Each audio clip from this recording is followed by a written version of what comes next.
Welcome back to the Better Late Than Never Club. I'm Bec. And I'm Frost. And tonight, I have not told Frost yet which movie we are doing. We've done a very good job of hiding the movie title from me. I don't even know. I thought it would be fun if, since you don't do any research anyway... All right, I didn't hear that bus coming either. Then I thought, it would just be a complete surprise. Sure. Now, I don't even know if you've seen this movie or not. Neither do I. I know. So, I went into it thinking we just did a lot of action, so probably not that. And honestly, I went in looking for a comedy and didn't find one that I wanted to watch. Is it are we looking at a Patreon rec? I don't think so. I actually didn't look at the list. I was mostly just looking at our own list that is quite huge. And I was looking at something a bit older. Maybe I went for something in the 90s. Okay. So it's a bit newer than the most recent stuff, a little bit. Okay. It's from 1995. All right. It is a crime thriller mystery. Ooh, you know how I feel about a crime mystery. Oh boy, do I ever. It is called, drumroll please, The Usual Suspects. Oh, I haven't seen this. Good. Has it got Danny DeVito in it? No. Okay, I'm thinking of a different film. Well, no, I don't think so. No. Okay. I did look at the cast list.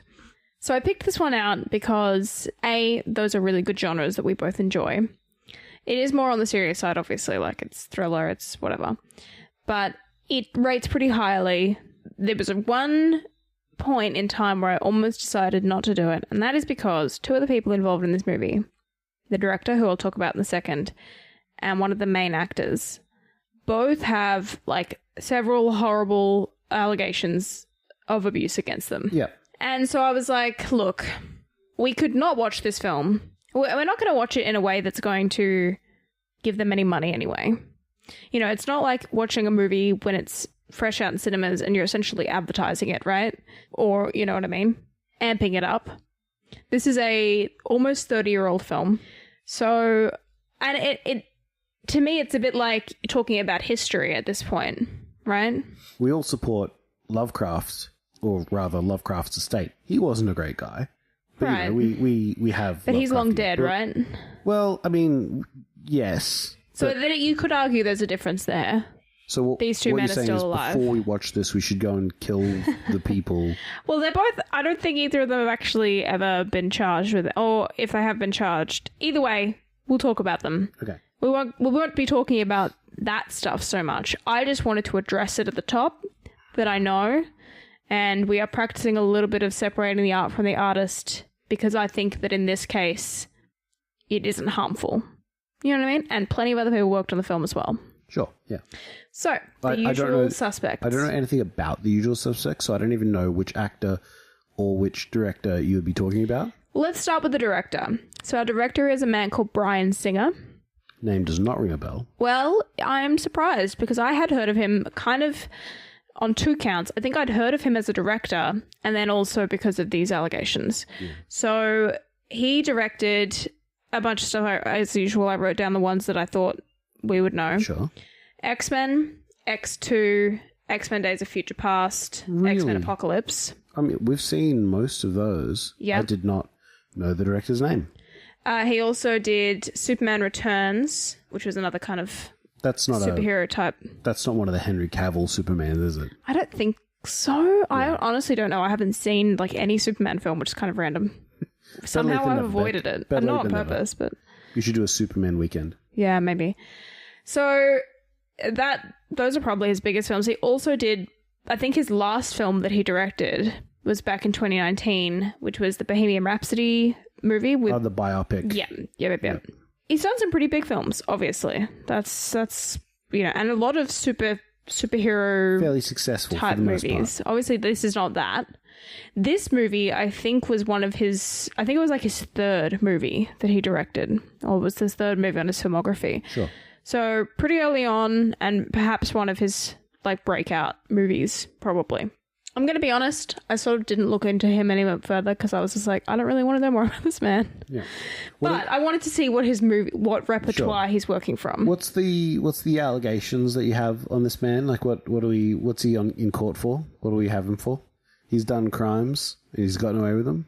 I mean, You can summarize it by just saying a slew of sexual abuse allegations against boys. So are these allegations around from the 90s, or are these allegations like a recent sort of thing? I think the allegations themselves, so there was a lawsuit in 97, and then... So they've been around for a while. Yeah, but then big gap, because he obviously, most of the movies that I just talked about him directing were after that. And then allegations in 2014 and lawsuits. Yeah, wow. So, and pretty bad ones. Like, I guess, I don't think the details... And this movie is what, from 95? Yes. Yeah, okay. So the lawsuit, the first lawsuit in 97, was from actors on the set of the movie he directed after this one, after The Usual Suspects. Yeah.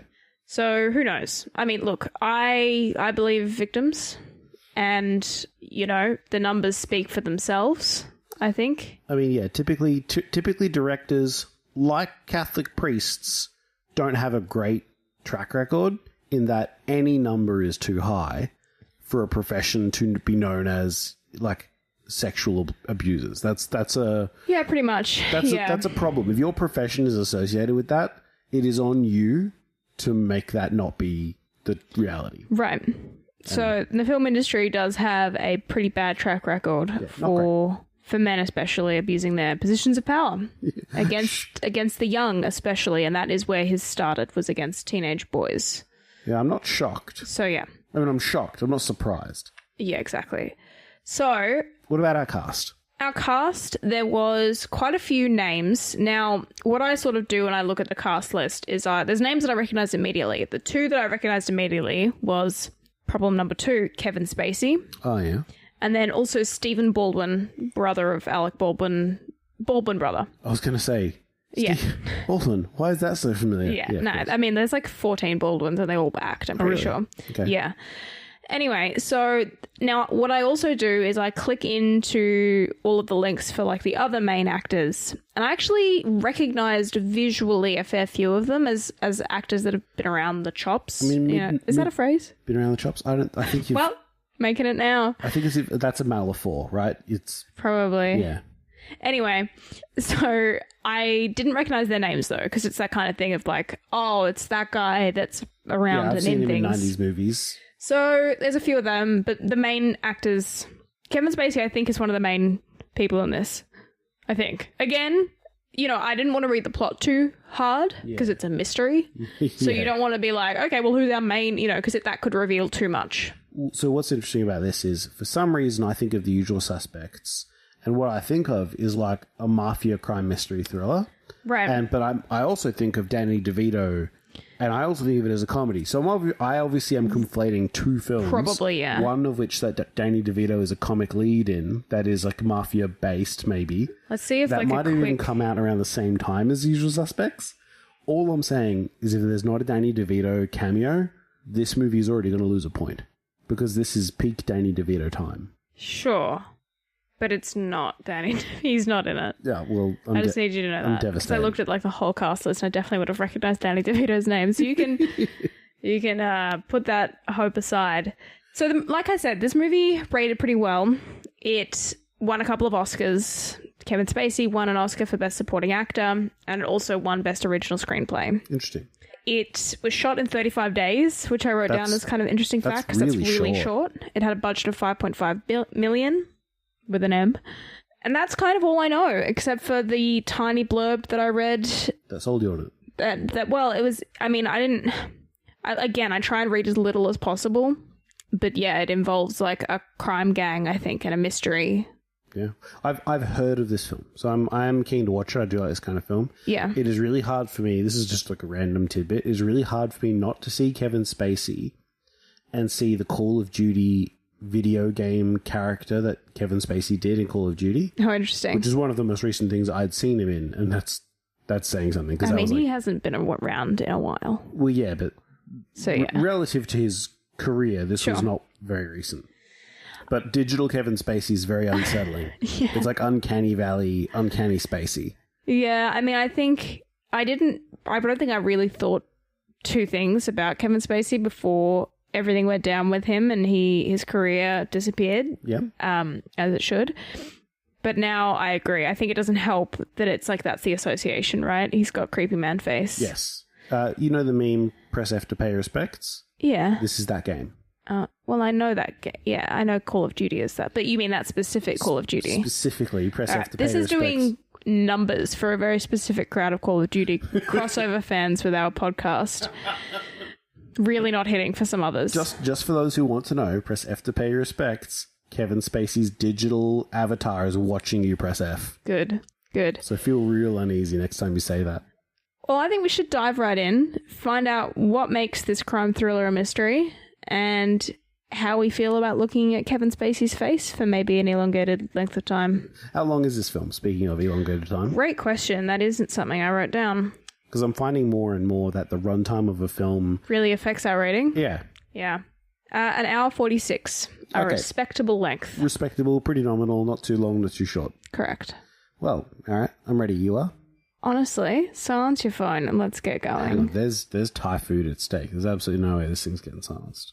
Grab your order at the door. Well, that's perfect. Oh, I guess we'll be eating our Thai food. We recommend you grab some food and listen to us talk about our thoughts on The Usual Suspects.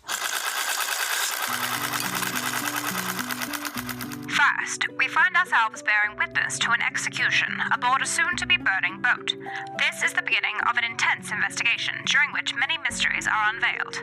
Con artist Roger Kint, known as Verbal, recounts his version to the police. He, along with 4 other criminals, concoct a heist, which quickly leads to another. Now, in the thick of it, the group is approached by a lawyer, said to be working for the mysterious Keyser Soze. Under threat of death, the group agrees to conduct another heist, during which several of them are killed by a mysterious figure. With all but Verbal dead, his story conveniently ties the case up, and he walks free. But at the 11th hour, the detectives realize that Verbal has duped them, and was actually the perpetrator all along, and that once again, Keyser Soze has escaped. Here's some deeper thoughts on the matter. So, who is Keyser Soze? I mean, he's a legend. He's a myth. He's... the devil himself. You tell your criminals tell their kids about him so they don't rat on their dads. Also, I've been told. So, here's the thing. I vaguely know the name Keyser Soze from, I guess, pop culture. Is it from this? I guess it must be. I guess it must be too. Do you think the, you know how some movies have a tagline? Do you think the tagline for this was, you know, The Usual Suspects, who is Keyser Soze? Well, I think that's how they advertised. Yeah. Because I certainly know the name, but have no reason to know the name because I haven't seen this film. And I certainly think that the name is unique enough that it probably belongs just to this. Yeah, so apparently since the release of the film, the name Keyser Soze has become synonymous with a feared, elusive person nobody has met. Ah, there you go. So in June 2001, Time magazine referred to Osama bin Laden as a geopolitical Keyser Soze. So, yes, it has become kind of like a Carmen San Diego. Yeah, synonymous with the bad guy. You don't know where they are. Well, there you go. That was an interesting film. Yeah. I felt that how do I phrase this? I wasn't sure that Spacey played the big bad guy, but I thought that he was in the most likely category. Right. As the alleged sole survivor, and the only sort of question mark was whether or not Keaton also survived, because he's already faked his death once. Right. But as the sole survivor, that tends to be the bad guy. Yeah, and I think, look, this all felt very predictable. Yeah. Which is... Is that because so much stuff has riffed on this? This is a 30-year-old film. Maybe. I mean, we're not talking something from the 60s where things have I think it's not quite... I think it just... Things can be predictable, and that's sometimes okay. Yeah. It was a little bit hard to follow at the start, where it wasn't quite clear with the time jumps what was forward and what was back. Yeah, I don't always love a setup like that where you start at the end. Yeah. It can be a bit okay. Because we see Keaton dying. Right. At the start. And I'll tell you why I don't like them especially. For face recognition? Because you get about a minute of face time with a bunch of different people, and I don't recognize any of them. Yeah. So about 3 different people showed up on screen, and I think I said to you, is that the guy who died in the boat? No idea. I had no idea. Yeah, even I was like, well, I wasn't focused on that. I was like trying to like think about the mystery of the boat blowing up, you know, so I wasn't even thinking. I didn't necessarily think that guy who died at the beginning was going to be so important. You know what I mean? It does make his line, though, because he gets shot from the top of the boat, right? Yeah. He says, I can't feel my legs. I can't feel my legs. He says that to the guy who's been faking a limp this whole time, who obviously isn't faking a limp right now, because we see him walk up to him and then kill him. I wonder if Spacey actually did that part. Faked the limp? No. He played the bit where he walks up and shoots him on the boat. Well, I thought it sounded like Kevin Spacey at the start. I didn't pay enough attention to that. So I may not be good with faces, but I'm pretty good with voices. I'm terrible at names, but I'm not bad with voices. I picked up on the guy who plays the big drug cartel leader from Breaking Bad. Mm-hmm. He has a minor role as like a detective or a cop who brings FBI, in. I think, right? Right. He links some links, and like they nearly get him right. They nearly get Keyser Soze because of his role. His information comes in just a little bit too late, right, to be useful. Well, yeah, and the only reason is because he doesn't know that Hungarian guy survived. Right. Yeah. Exactly. It was an interesting movie. I didn't not enjoy it, but it wasn't life-changing. It was a bit, like I said, a bit predictable, a bit, I don't know, it just fell a bit flat for me. Yeah, I'm right there with you. There was some tension, but it wasn't like on the edge of your seat tension. Right. Well, go on. I think part of it is like none of the character, I wasn't like rooting for any of the characters. Right, exactly. I was about to say. I was pretty like apathetical, like if all of them apathetical. I didn't buy into wanting any of their motives. I didn't really care for any of their success. I was interested in in the plot, but in sort of in like the passing way that someone was telling me a story and I'm just waiting for them to get to the good bit. So yeah, I can't even remember most of their names. Keaton's the only name I can remember because they refer to him a lot. I think the mechanic you said was called like Hattie. Or like Hockney or something. Hackney or something.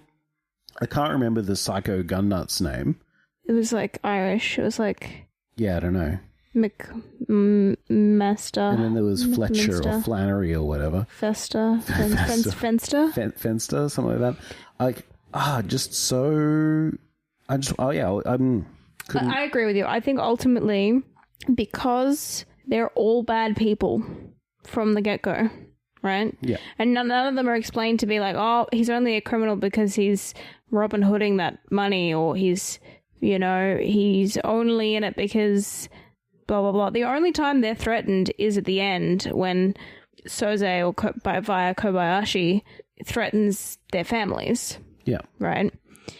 But before that, all of their historical criminal activity is seemingly just off the bat of being criminals. And so they're not good people.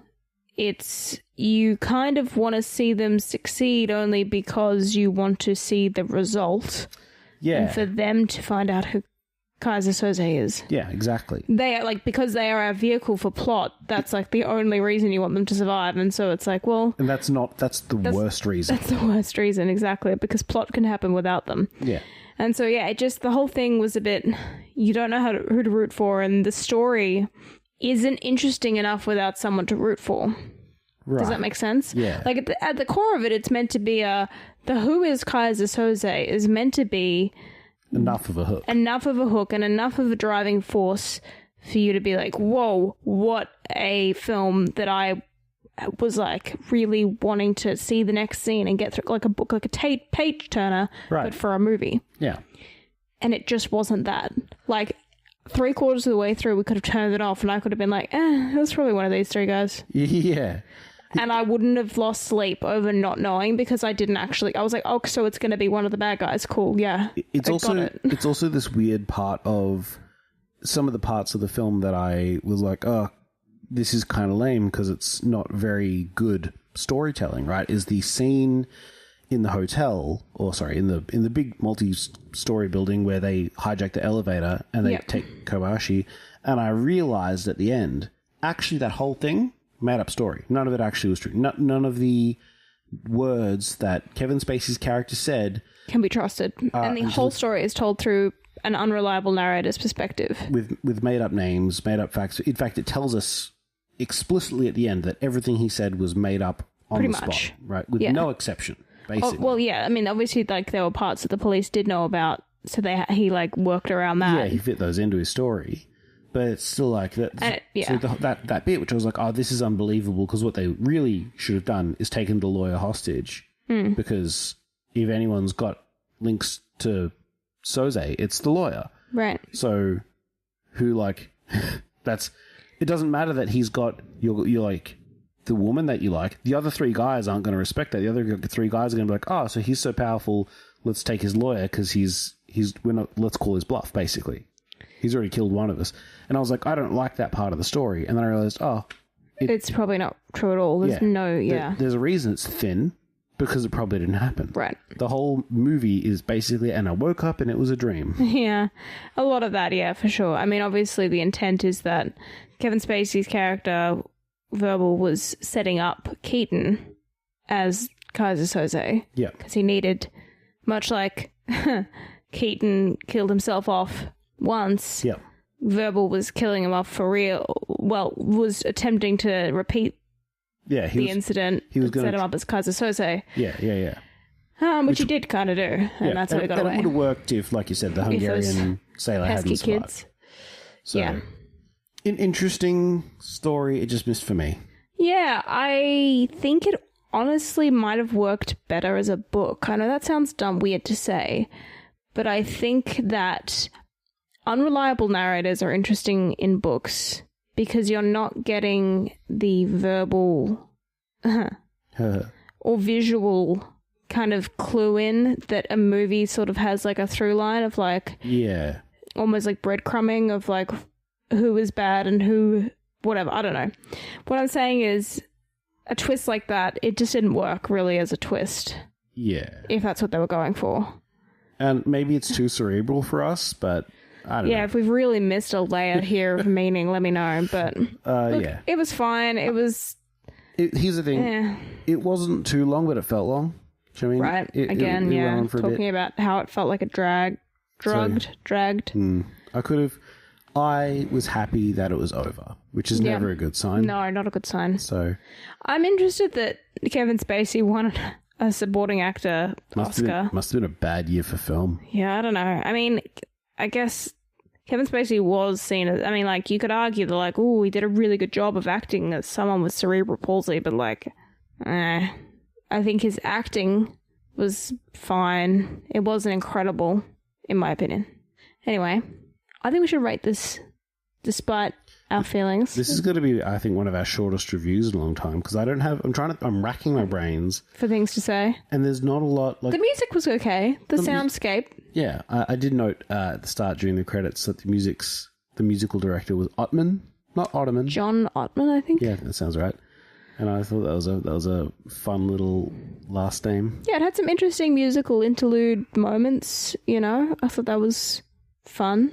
The double pistol shot at the van. That was humorous. That was almost comical. Like, right. Obviously, again, all made up for the plot.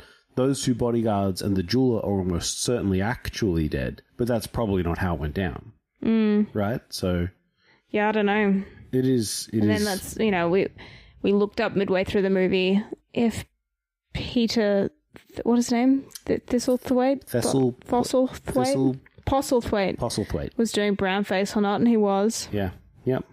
I wasn't sure if he was just really tan, but no. Well, he wasn't really, because it was all a dream. It was all a made-up story. No, but he got picked up in the end. Yeah, but that might have been just regular Postlethwaite.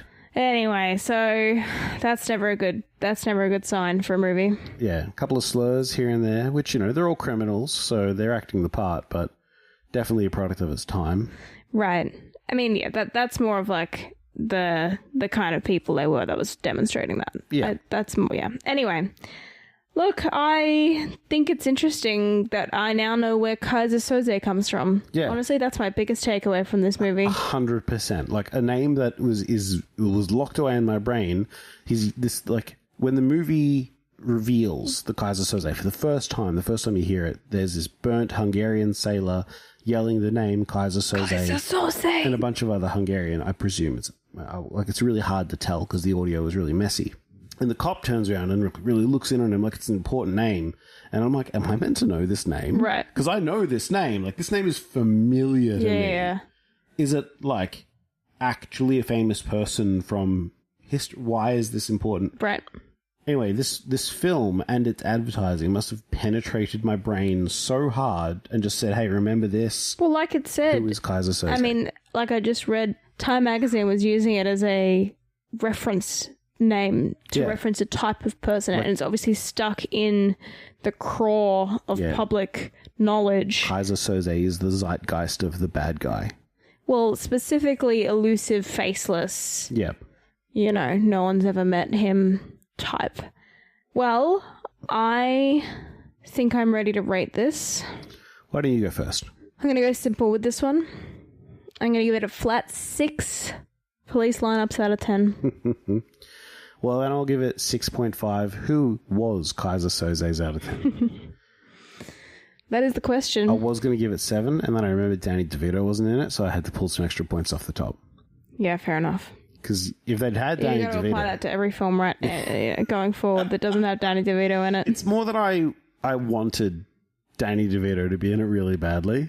Well, we'll try and figure out what movie you are thinking of, and maybe we'll watch that next week. Yeah. To really, just to satisfy the craving, the need itch that has developed. Good. I'm glad we're on the same page. Well, if you have any recommendations for a movie that you're just dying to hear our erudite thoughts on, let us know on whatever platform suits you the best. Find us on Instagram, Facebook, Patreon. You can stream us on Spotify or wherever you get your podcasts. Talk to you next week. Bye-bye. Till next time.